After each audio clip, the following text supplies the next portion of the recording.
So, welcome back to my channel, bitaw. Gina-upload na ako akong memories in Japan, there in Delicaship. So, there in Japan, I am 3 years as baker there. So, mo na mong mga profiles sa nami company profile sa butang kig na mo na mong batch 14. So, kung may kabukaan na 50 na nag-present ko no Jaime sa mo ang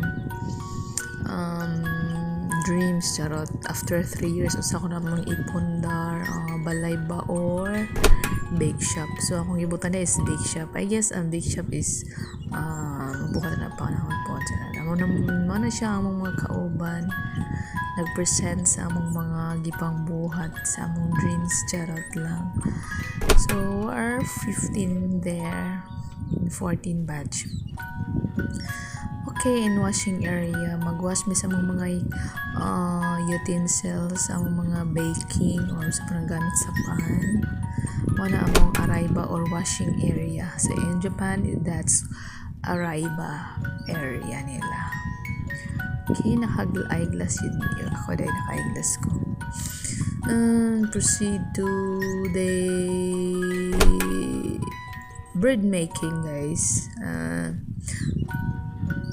Depositor machine, I guess. So, ako ang nag-depositor din na nag-control sa paano sa gidak ko no, sa panasama na siya ang mochi kung hindi ko nakalimutan. Mochi pan? I don't know. I forgot siguro. So, muna siya after maluto sa oven. So, mga kauban sa oven, nakamuraan Kobayashi-san. Una sila ang mga oven operator. So, maabot ang pana mo ikan sa oven, sila mo kuha pa dong sa packing area. So, nami sa first process. Second process mi guys. Kami ang mubuhat or mubutang mga palaman sa mga pan. Muna sila mga Pinay nga oven operator, Ate Ai and Cheryl, and then our team leaders, Japanese co-workers. So, Shiburi or puting palaman, I think that's cornbread, cheese bread, hotdog ang palag,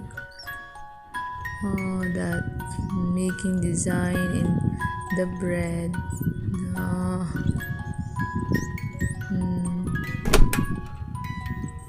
hotdog na siya. After ana na siya hotdog. Muna siya mag-spray sa mga pan o itlog. Itlog among spray na guys. Ang mga kauban nga mga Japanese nga mga bakers at Brazilian people. Thanks for watching.